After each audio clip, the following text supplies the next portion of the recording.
Para pemirsa, kita jumpa lagi di episode 17.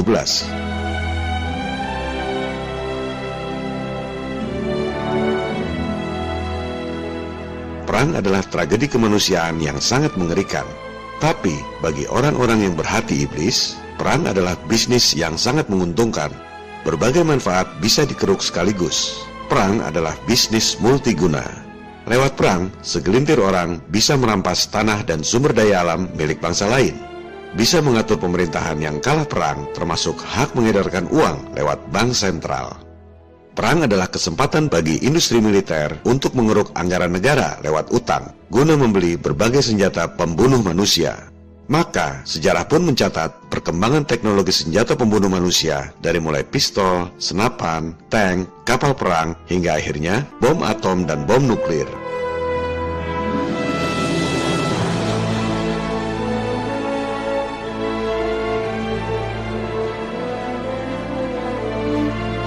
Bahkan, belakangan ini berkembang rumor bahwa para elit sudah berhasil membuat teknologi senjata baru yang jauh lebih mengerikan, dikenal dengan istilah HAARP atau High Frequency Active Armor Research Program.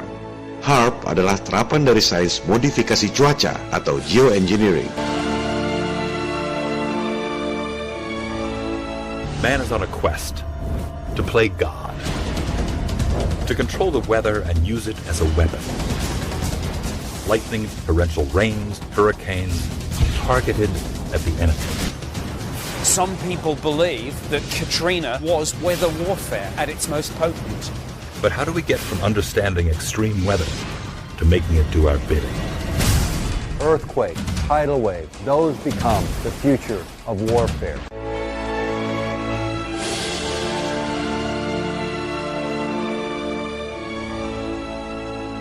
Kabarnya, dengan stimulasi ionosfer secara artifisial, manusia bisa merekayasa bencana alam seperti angin topan, badai, gempa bumi, tsunami, bahkan bisa mempengaruhi pikiran manusia seperti hipnosis.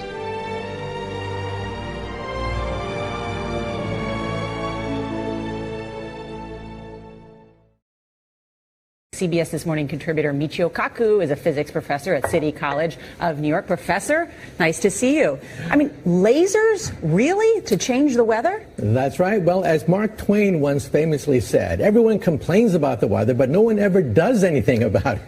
Well, instead of doing a rain dance, we physicists are firing trillion-watt lasers into the sky to actually precipitate rain clouds and actually bring down lightning bolts. This time we're bringing in the laws of physics rather than simply waving our hands and uttering mumbo-jumbo. We're actually using trillion-watt lasers now. However, for floods, for agriculture, farmers, for people planning wedding parties, football games, you name it, outdoor events and agriculture and flooding and even hurricanes, all of them could be subject to weather modification.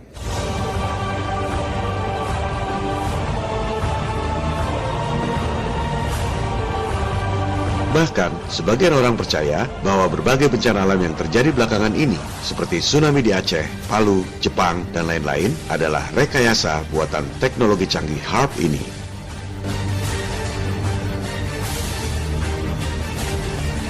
Benarkah rumor yang banyak beredar itu? Apakah semua itu fakta atau cuma fiksi? Pada episode ini, kita akan melakukan investigasi yang mendalam tentang teknologi canggih pembunuh massal.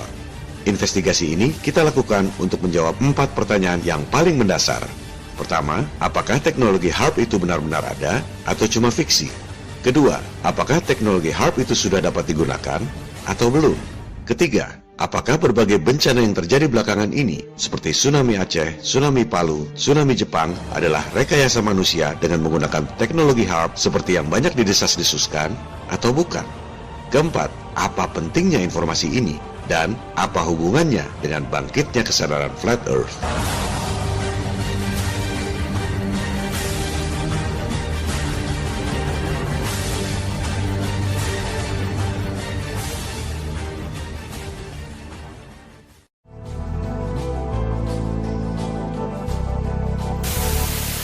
We will have an existential shock.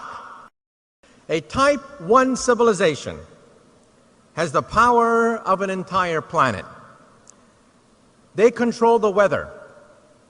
They mine the oceans. They control volcanoes. They control earthquakes. We are now witnessing the greatest transition in the history of the human race. And Venezuelan leader Hugo Chavez has once again accused the United States of playing God. But this time it's Haiti's disastrous earthquake that he thinks the U.S. was behind. Spanish newspaper ABC quotes Chavez as saying that the U.S. Navy launched a weapon capable of inducing a powerful earthquake off the shore of Haiti.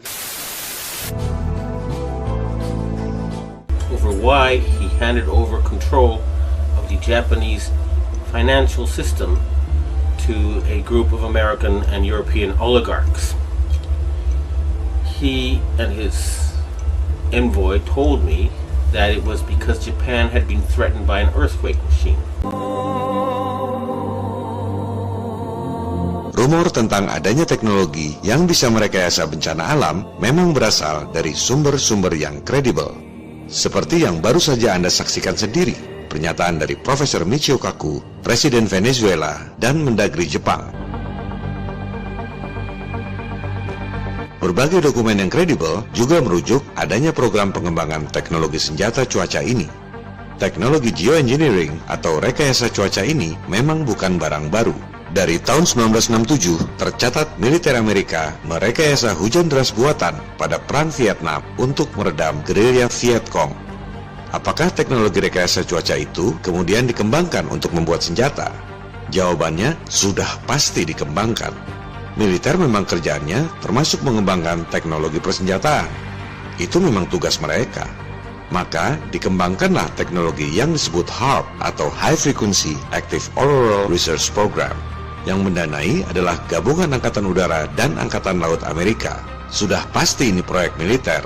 Tapi, kalau ditanya ke sumber-sumber resmi atau tanya ke pegawai yang kerja di sana, sudah pasti dibantah.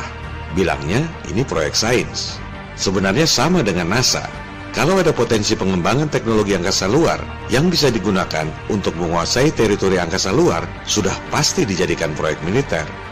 Betapa naifnya jika menganggap NASA adalah murni proyek sains.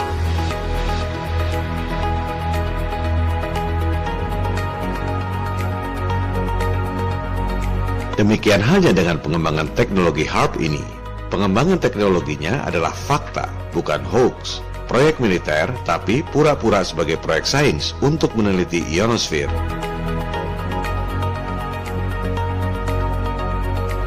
Maka teknologi HAARP dikembangkan di Arizona. Fasilitas tersebut terdiri dari ratusan antena-antena radio, tapi bukan untuk memancarkan gelombang suara ke telinga Anda, melainkan untuk menembakkan gelombang frekuensi ekstra rendah atau ELF, extra low frequency, ke wilayah atmosfer yang disebut ionosfer.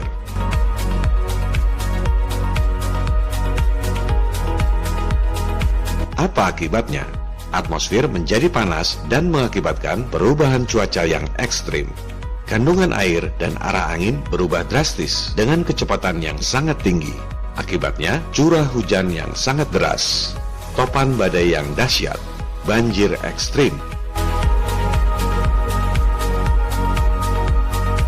ELF, pancaran gelombang ekstra rendah yang ditembakkan secara masif, juga bisa mengakibatkan gempa bumi. Ini bisa dibuktikan dengan mudah. Benda secara natural memang bereaksi terhadap gelombang frekuensi suara tertentu.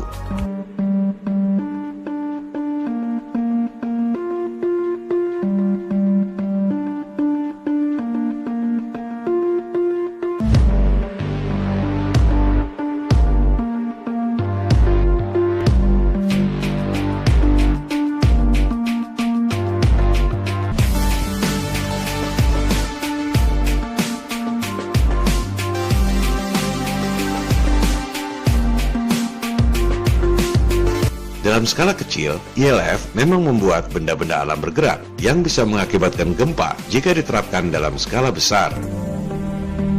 Everything owes its existence solely and completely to sound.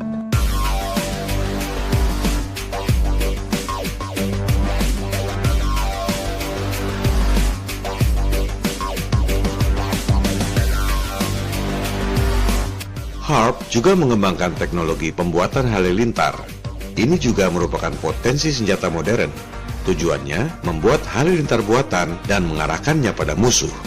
Teknologi halilintar buatan ini mungkin tak asing buat sebagian pemirsa Flat Earth 101, sebab yang digunakan adalah Tesla Coil. Ya, betul sekali. Teknologi canggih modifikasi cuaca ekstrim ini, idenya berasal dari saintis super jenius yang pernah lahir di muka bumi, Nikola Tesla.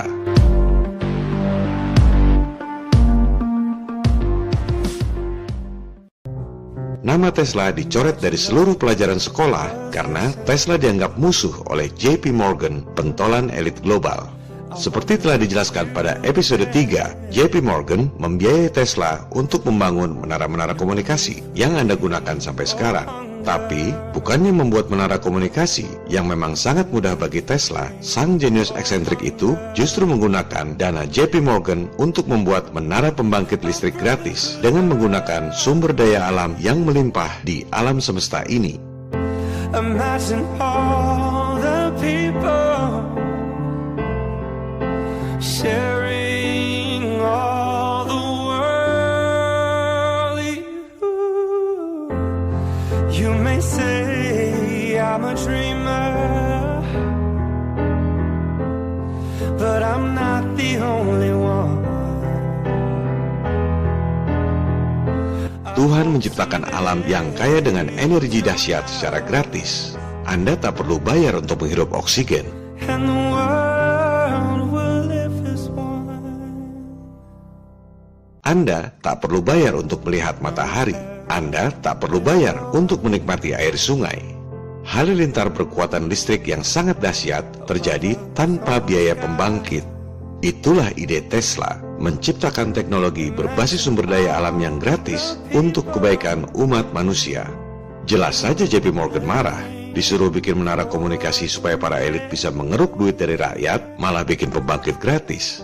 Sejak itu Tesla dikucilkan, namanya dicoret dari semua pelajaran sekolah.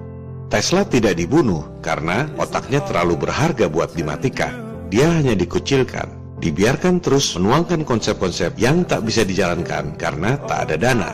Menunggu Tesla mati sendiri untuk kemudian menyita semua tulisan-tulisan, konsep-konsep yang tak pernah dipublikasikan dan tak pernah dicoba karena tak ada dana.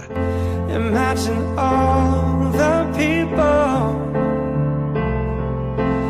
living life in peace.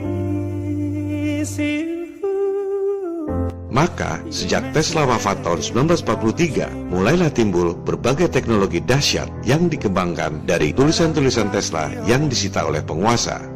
Sejak itu, mulai dikenal piring terbang yang seolah-olah makhluk dari planet lain. Insiden Roswell tahun 1947. Padahal, itu adalah piring terbang eksperimen dengan menggunakan teknologi Tesla yang sebelumnya dikembangkan oleh Nazi Jerman. Imagine no possession. I wonder if you can. Sejak itu pula mulai dikenal konsep teleportasi, memindahkan benda dari satu tempat ke tempat lain yang dipopulerkan oleh film Star Trek. Itu adalah teknologi Tesla yang kemudian dilakukan uji coba oleh militer lewat proyek rahasia dengan kode sandi Philadelphia Experiment. Orang akan bilang, oh seperti science fiction di film-film ya. Padahal kebalik. Justru film-film itu inspirasinya dari kisah nyata. You may say I'm a dreamer, but I'm not the only one. I hope someday you'll join us, and the world will live as one.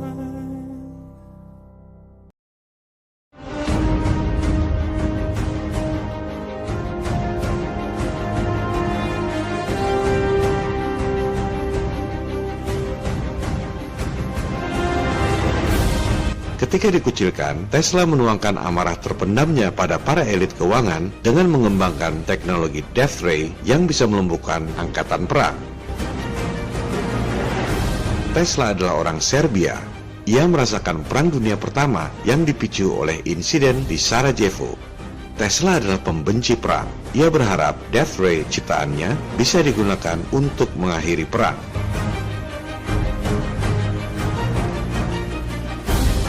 Teknologi inilah yang kemudian disita ketika Tesla wafat dan dikembangkan menjadi HAARP.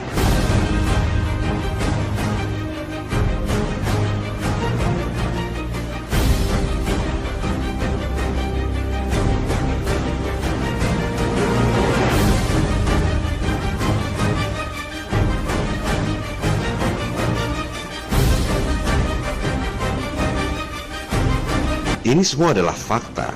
Konsepnya valid. Pengembangan teknologinya juga fakta. Pertanyaannya, apakah teknologi HAARP ini sudah bisa digunakan atau belum?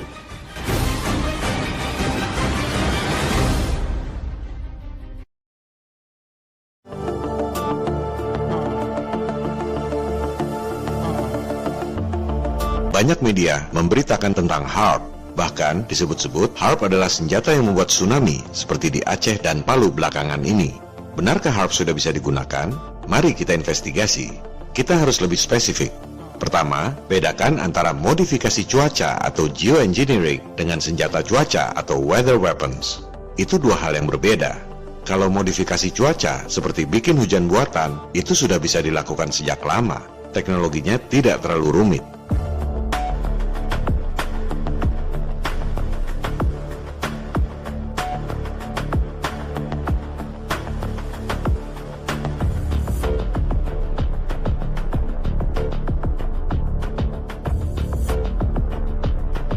Kedua, bahwa teknologi modifikasi cuaca itu kemudian dikembangkan jadi senjata juga sudah pasti. Militer memang kerjaannya seperti itu. Ketiga, dalam skala lab memang terbukti metode HAARP kalau ditembakkan ke atas secara masif bisa membuat cuaca ekstrim, yaitu perubahan atmosfer secara drastis yang mengakibatkan angin topan, hujan deras, dan banjir. Kalau ditembakkan ke tanah, jika diterapkan dalam skala besar memang bisa membuat gempa. Kalau ditembakkan ke air dalam skala besar, bisa membuat air bergelombang seperti tsunami. Tapi, apakah teknologinya sudah bisa digunakan dalam skala nyata? Belum tentu. Kenapa? Karena untuk merubah atmosfer yang begitu besar dan luas, dibutuhkan energi yang sangat besar. Saya tidak yakin mereka sudah punya pembangkit energi yang begitu canggih.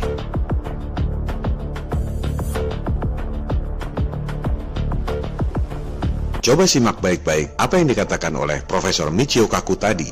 Saya melihat ada hal prinsip yang sangat bertentangan dari pernyataan Profesor Kaku itu. We physicists are firing trillion-watt lasers into the sky to actually precipitate rain clouds and actually bring down lightning bolts. Kedengarannya keren, tapi tak sesuai dengan fakta teknologi modifikasi cuaca yang dilakukan selama ini. Merekayasa awan-awan hujan tak pernah dilakukan dengan laser. Apalagi bola-bola halilintar tak pernah dilakukan dengan laser. Saya curiga Profesor Michio Kaku menyebut laser triliunan watt karena berita-berita saintis Jepang yang mengklaim bisa menembakkan laser 2000 triliun watt. Harap dicatat, itu cuma klaim yang dikutip oleh media-media. Tak ada yang benar-benar menyaksikan. Dan harap dicatat, laser 2000 triliun watt itu pun katanya cuma bisa selama 1 per triliun detik. Bayangkan, 1 detik dibagi 1 triliun. Entah bagaimana bentuknya itu laser dan bagaimana cara mengukurnya. Sudah pasti, mengukurnya berdasarkan asumsi di atas asumsi.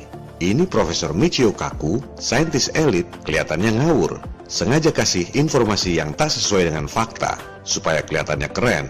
Nembak laser triliunan watt, padahal cuma bisa 1 per triliun detik. Dan bukan buat bikin hujan maupun halilintar.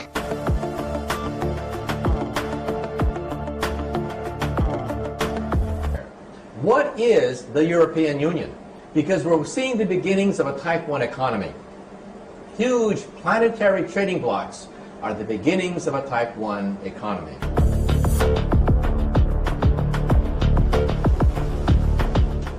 There's also going to be a Type 1 culture and a Type 1 political system as well.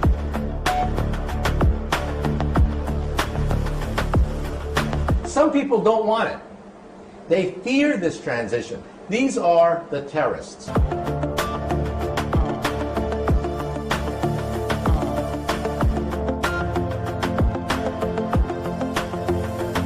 Sebaliknya, teknologi HAARP itu memodifikasi cuaca dengan gelombang suara ELF, bukan laser.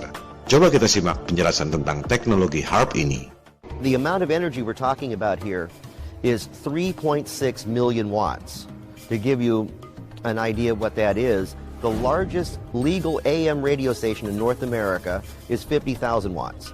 HARP is 72,000 50,000 watt radio stations. Kedengarannya keren, 3,6 juta watt atau 3,6 megawatt. Kalau dibandingkan dengan antena radio, ya memang besar. Tapi, untuk ukuran daya yang mampu merubah kondisi atmosfer, 3,6 megawatt itu masih jauh dari triliunan watt yang dibutuhkan. Bahkan, untuk ukuran pembangkit listrik biasa pun, 3,6 megawatt itu kecil sekali. Coba kita investigasi seberapa besar daya yang mampu dihasilkan oleh pembangkit listrik yang ada di dunia saat ini. Bagi yang belum paham, daya itu ukurannya adalah watt. Coba Anda riset, berapa kekuatan pembangkit terbesar di dunia ini? Ini adalah studi yang dibuat oleh British Gas. Pembangkit listrik dengan daya terbesar di dunia adalah di Three Gorges Dam, China. Kapasitasnya 22.500 megawatt alias 22,5 triliun watt. Ini baru powerful. Sumber dayanya apa? Hydro alias air. Hanya air yang jumlahnya sedemikian banyak yang bisa membangkitkan daya sedemikian besar. Pembangkit kedua terkuat di dunia, Itaipu Dam di Brazil dan Paraguay, 14 triliun watt. Sumber dayanya apa? Air juga. Pembangkit ketiga, keempat, dan kelima terkuat di dunia, semuanya menggunakan sumber daya air. Baru pembangkit keenam terkuat di dunia, yang sumber dayanya bukan air, Kashiwazaki Kariwa di Jepang. Sumber dayanya nuklir, 7,9 triliun watt.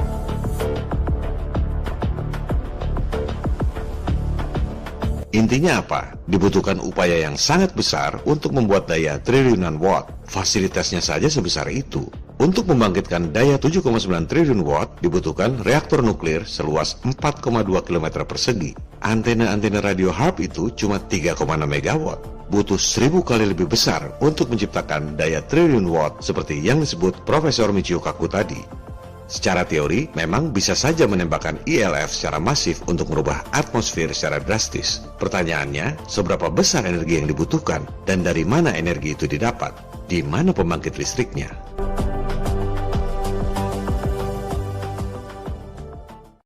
Di internet juga banyak beredar berita bahwa Amerika menyiapkan SBX-1 yang disebut-sebut merupakan senjata HARP untuk menyerang Korea Utara.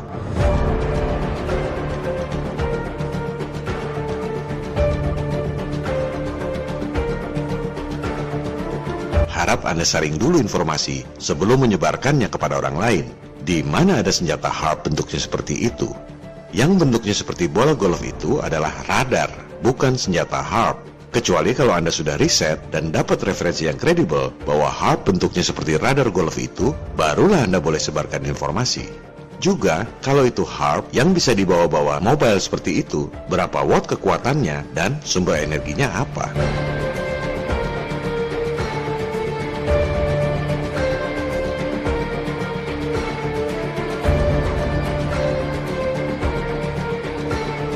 Untuk urusan teknologi pengolahan energi, mereka tak secanggih itu.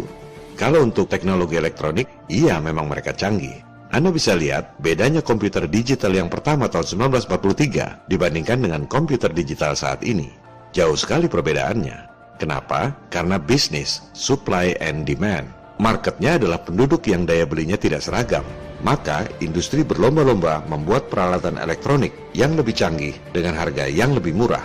Begitu pula teknologi elektronik seperti mobile phone, betul mereka canggih. Anda lihat perbedaan mobile phone yang pertama tahun 1983 dengan smartphone di zaman sekarang. Mengapa kemajuannya pesat? Karena bisnis, supply and demand. Permintaan pasar memicu industri untuk bikin produk yang lebih canggih dan lebih murah. Teknologi elektronik seperti CGI, jelas mereka sangat canggih. Kemajuannya pesat.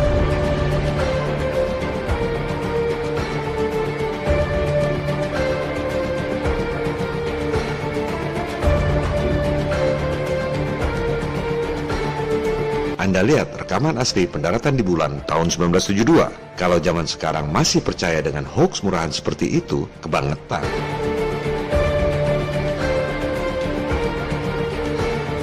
Tapi, kalau teknologi roketnya seperti jalan di tempat, tak ada bedanya roket tahun 1950-an dengan roket sekarang. Tak seperti pesatnya perkembangan teknologi komputer atau mobile phone. Mengapa teknologi roket tak maju-maju? Lagi-lagi bisnis, supply and demand. Roket cuma buat terbang sebentar, setelah itu miring untuk menghindari langit yang pendek, kemudian diledakkan di tengah laut. Tinggal serpihan-serpihan yang tak ketahuan karena tak ada yang merasa kehilangan. Buat apa bikin teknologi roket yang lebih canggih? Teknologi energi juga seperti jalan di tempat. Pembangkit listrik yang dayanya paling besar tetap saja tenaga air. Nggak beda dengan Niagara Falls yang menggunakan teknologi Tesla 120 tahun yang lalu.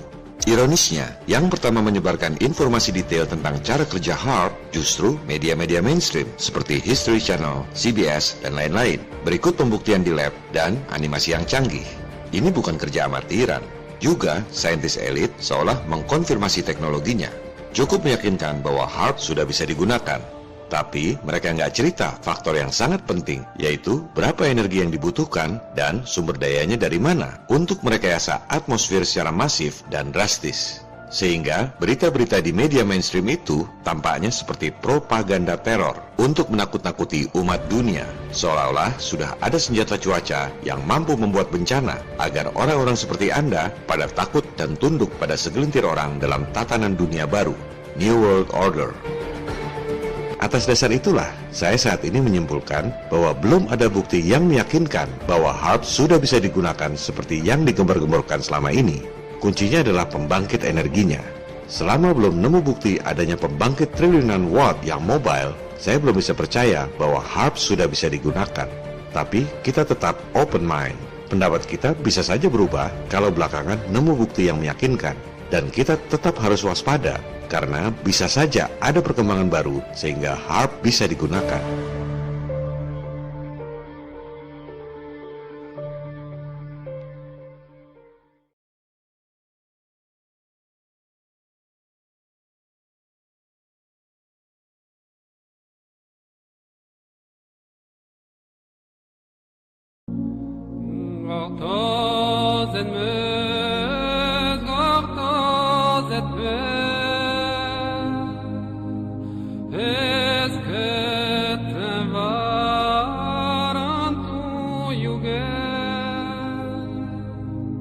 Di internet juga banyak beredar rekaman-rekaman video dan foto-foto yang menunjukkan fenomena aneh di awan sebelum terjadinya tsunami. Persepsinya itu adalah HAARP ditembakkan ke atmosfer menyebabkan awan berbentuk aneh kemudian terjadi tsunami. Tapi dalam pemahaman saya tidak begitu. Kalau mau bikin gempa, HAARP-nya ya diarahkan ke tanah, bukan ke atmosfer. Kalau mau bikin tsunami, HAARP-nya diarahkan ke laut, bukan ke atmosfer. Sebaliknya, kalau mau bikin hujan, topan badai, halilintar, barulah HAARP diarahkan ke atmosfer. Itu pun masih ada pertanyaan yang lebih mendasar. Apakah sudah ada daya listrik yang begitu besar untuk merekayasa bencana alam? Dan sumber energinya dari mana? Oleh sebab itu, saya tidak melihat fenomena aneh di angkasa itu sebagai akibat senjata HAARP untuk membuat bencana tsunami. Sebaliknya, fenomena bentuk awan yang tidak natural itu mengarah pada hal lain yang lebih nyata bahayanya, yaitu chemtrails dan Blue Beam Project.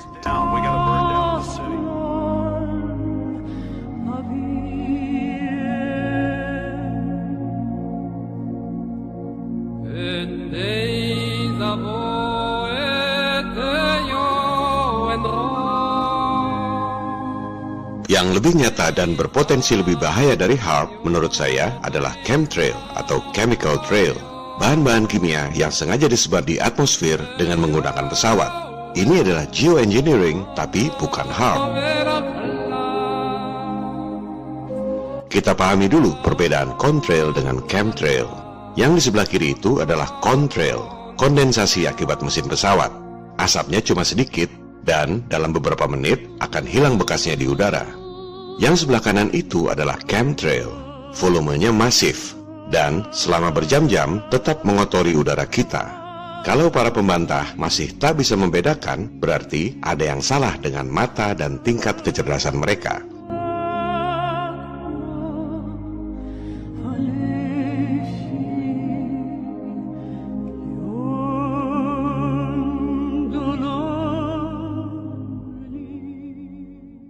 these long white lines that are left in the sky after a jet flies through the air. Is there any truth to the theory that there's chemicals that are released by the government? Absolutely not.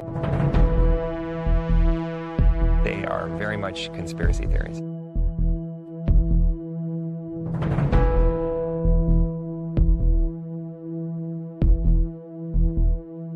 In your research for American conspiracies, Governor, did you encounter anything about the government being able to control our weather?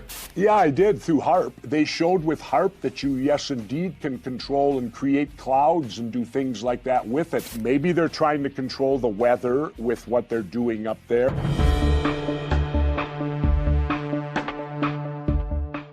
But to be poisoning us and to be putting things in the air that are ultimately going to harm us, aren't they likewise harming themselves?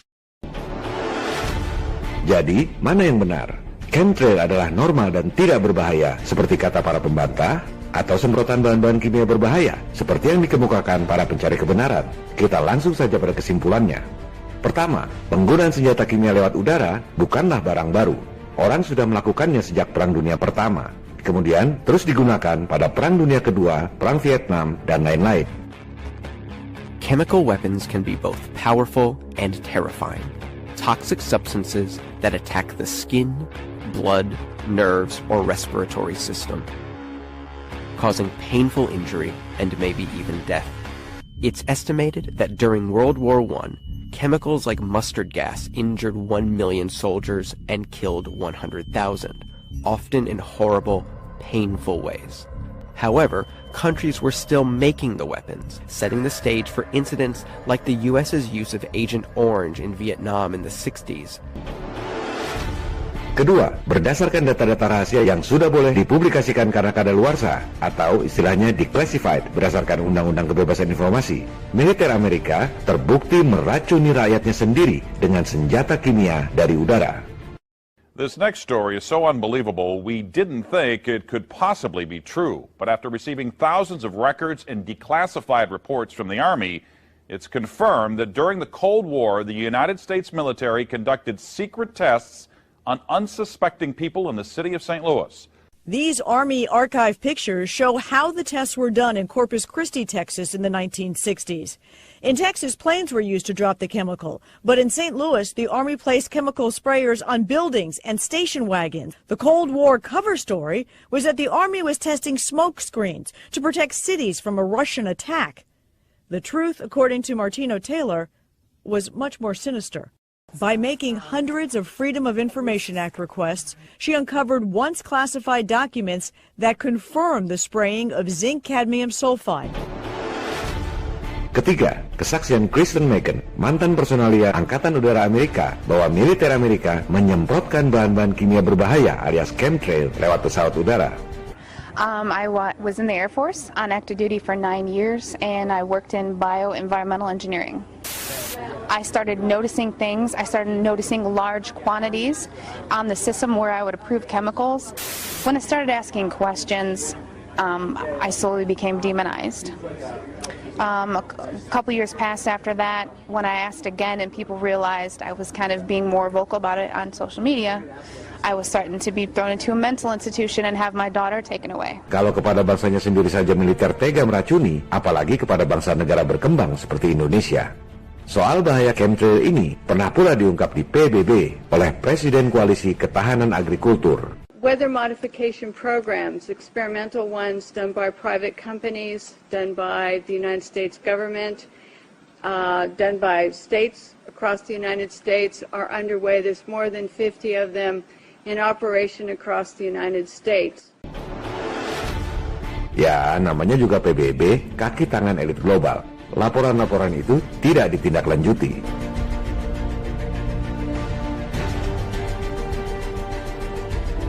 Keempat, teknologi penyebaran bahan-bahan kimia lewat udara bahkan sudah dipatenkan di Amerika. Ada banyak sekali paten tentang chemtrail.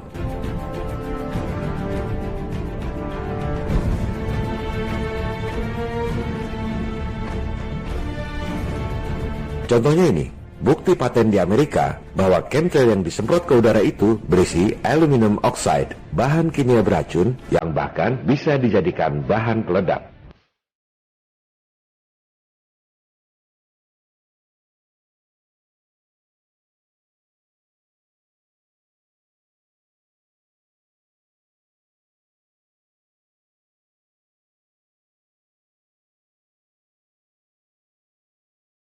Kelima, penggunaan senjata kimia dari angkasa adalah bagian dari program NASA yang juga didanai oleh CIA. Which, as I understand, was mostly funded by the CIA.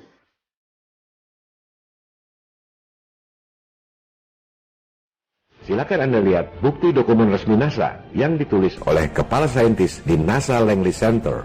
Jelas sekali ditulis, isu-isu strategis masa depan, garis miring, peperangan masa depan. Coba baca isinya. Senjata debu mikro yang disebarkan sebagai aerosol dan dihisap ke paru-paru. Pakai tambahan lagi, senjata kelas mutakhir seutuhnya yang legal. Masih berpikir NASA adalah lembaga sains yang bertugas menghibur Anda dengan temuan-temuan angkasa luar? Kejahatan NASA bukan cuma nipu Anda dengan ilusi bumi bola, tapi NASA memang berencana untuk meracuni paru-paru Anda dengan senjata debu mikro yang disebar lewat aerosol.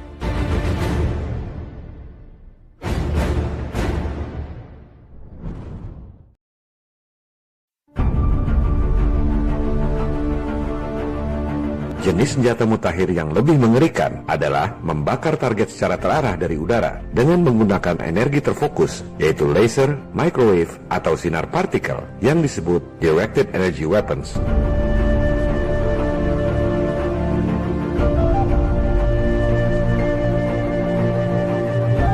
Senjata pembuat bencana HAARP masih dalam tahap eksperimen karena tak mudah memperoleh sumber energi yang sangat besar untuk membuat bencana topan, gempa, dan tsunami.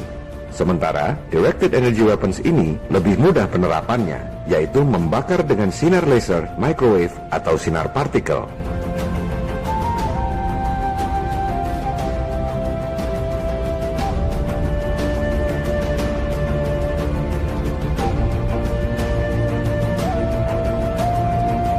Sebagian dari Anda mungkin ingat peristiwa kebakaran besar di Malibu, California, tahun 2017 lalu. Kebakaran dahsyat yang sangat mengerikan, disebutnya kebakaran hutan. Coba lakukan investigasi sendiri. Kita akan melihat dengan sangat jelas berbagai kejanggalan dari kebakaran tersebut.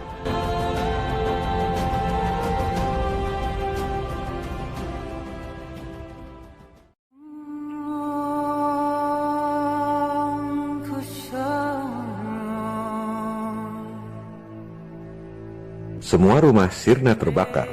Beton, besi, dan baja musnah jadi abu. Tapi pohon-pohon dan rumput-rumputnya utuh. Bagaimana mungkin ini kebakaran hutan? Masihkah kita menyebut kebakaran hutan kalau hutannya justru tidak terbakar?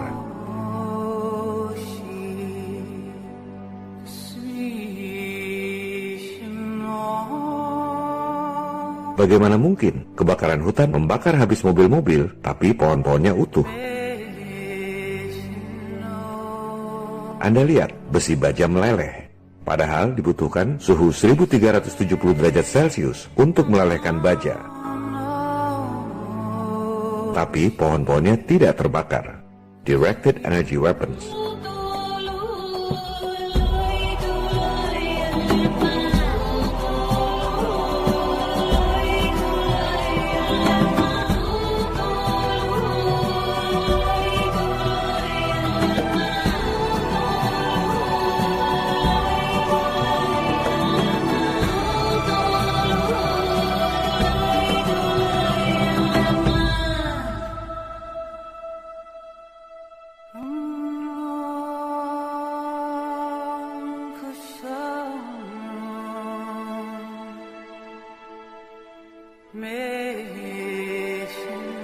Kejanggalan-kejanggalan lainnya adalah kebakaran yang membentuk garis lurus. Bagaimana mungkin ini api natural?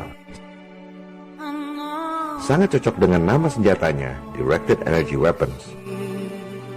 Fenomena ini mengingatkan kita pada microwave yang tidak membakar plastik.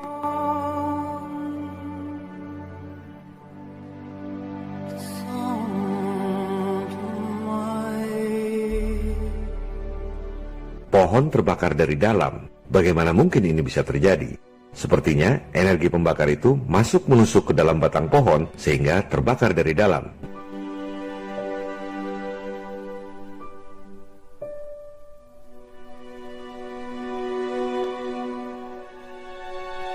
Juga fenomena ini, mobil terbakar dari dalam.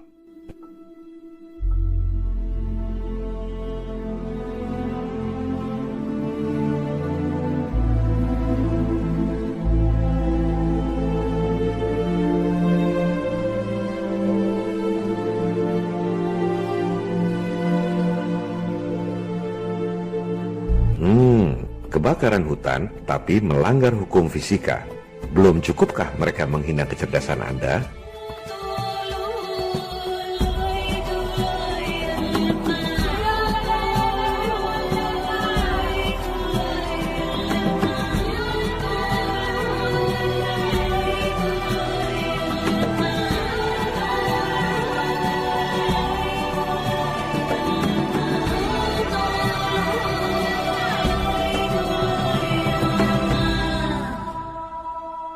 Barangkali ada yang bertanya, mana mungkin para elit melakukan uji coba senjata dengan mengorbankan rakyatnya sendiri?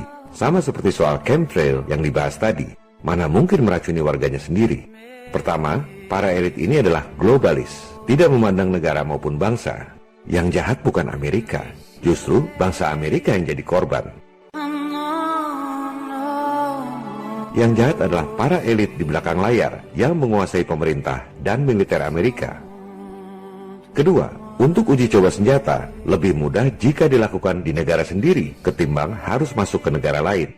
Ketiga, uji coba tidak dilakukan di medan perang, justru sebelum ada perang supaya produknya laku keras pada saat ada perang. Keempat, uji coba dengan mengorbankan orang lain itu mereka perlukan karena nggak ada orang yang mau jadi kelinci percobaan. Kelima, mereka tidak peduli pada nyawa manusia lain. Mereka menganggap diri sebagai Tuhan dan kita semua adalah budak-budaknya. Yang kita anggap sebagai pembunuhan yang keji, mereka anggap sebagai ritual kurban yang suci.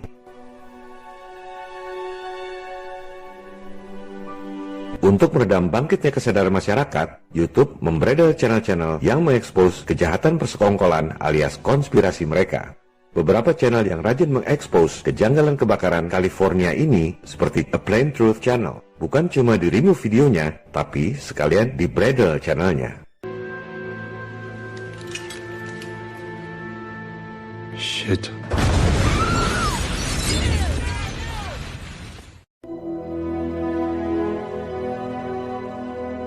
Saya pun tak akan heran jika episode 17 yang mengekspos konspirasi kejahatan elit global ini sebentar lagi di-ban oleh YouTube, seperti yang sudah terjadi berkali-kali pada episode-episode sebelumnya.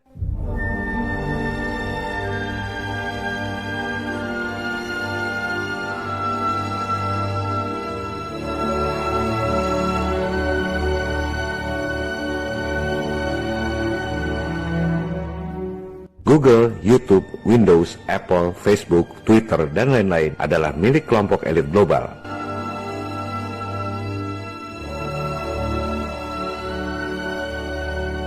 FE101 channel ini adalah channel Flat Earth nomor 1 di dunia berdasarkan jumlah subscribernya. Sudah pasti jadi channel yang diincar oleh YouTube. Channel kita ini pula yang membuat Indonesia nomor 1 di dunia untuk topik Flat Earth berdasarkan Google Analytics tahun 2017. Oleh sebab itu, saya pun tak akan heran jika suatu ketika bukan cuma video-videonya yang di-ban, tapi sekalian channel FE101 ini yang dibredel oleh YouTube. Tak ada gunanya mengupload ulang di YouTube atau membuat YouTube channel yang baru, karena pasti akan dibredel juga. Gosip yang beredar adalah Desember 2019 ini, YouTube akan membredel channel-channel yang mempopulerkan topik Flat Earth. Kita lihat saja nanti, apakah setelah Desember 2019, YouTube channel FE101 ini masih ada atau tidak.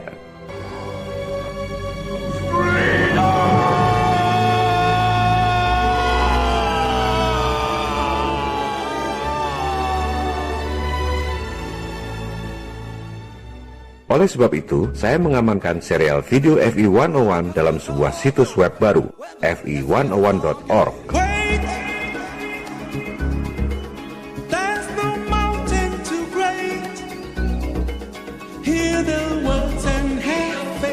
Semua serial video lengkap, termasuk yang di-ban oleh YouTube, sudah diamankan di sana.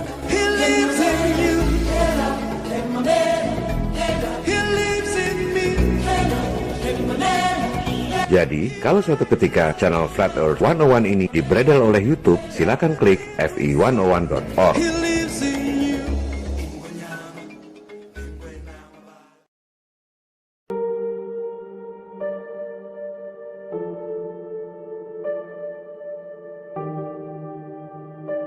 Situs web ini saya buat untuk mengenang kedua sahabat co-founders FE101, Pupung dan Pradana, yang wafat ketika saya tengah menyelesaikan video ini.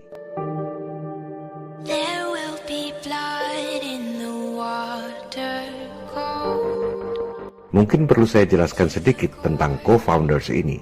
Saya membuat serial video dan YouTube channel ini sendirian, tanpa tim. Awalnya, saya tidak terpikir untuk membentuk komunitas FE 101. Kedua sahabat inilah dan juga beberapa teman yang lain yang berperan membentuk komunitas FE 101 dengan penuh perjuangan dan tanpa pamrih. Mereka adalah founders untuk komunitas FE 101 dan co-founders FE 101 secara keseluruhan.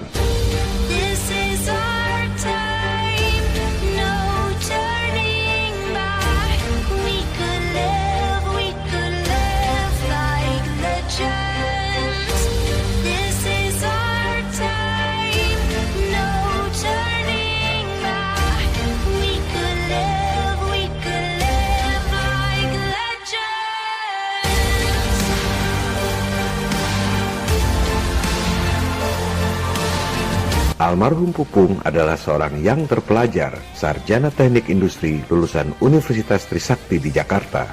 Bersama putranya, almarhum Pradana yang masih kuliah, mereka adalah aktivis kemanusiaan yang gigih dan bernurani luhur.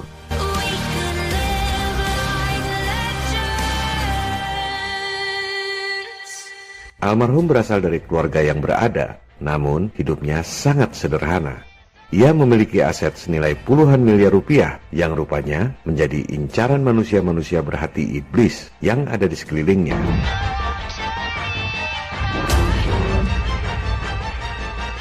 Enam jam sebelum wafat, almarhum masih mengontak saya untuk mengirim video-video demo eksperimen Flat Earth yang rencananya akan dimasukkan ke episode 17 ini. Ternyata Tuhan berkehendak lain. Dan video-video demo eksperimen itu tak pernah sampai ke tangan saya.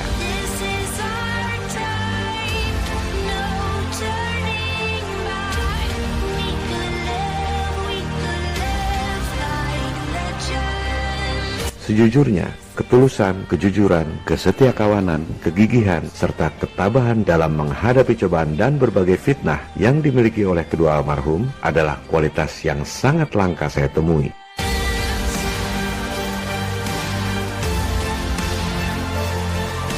Maka, untuk mengenang jasa-jasa para almarhum, saya membuat situs web ini sendirian, tanpa tim.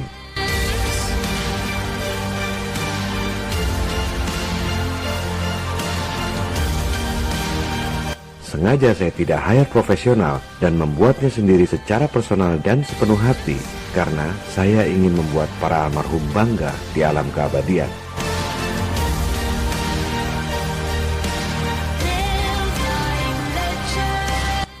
Selamat jalan, para sahabat terkasih. Dunia tak akan pernah sama lagi tanpa kalian.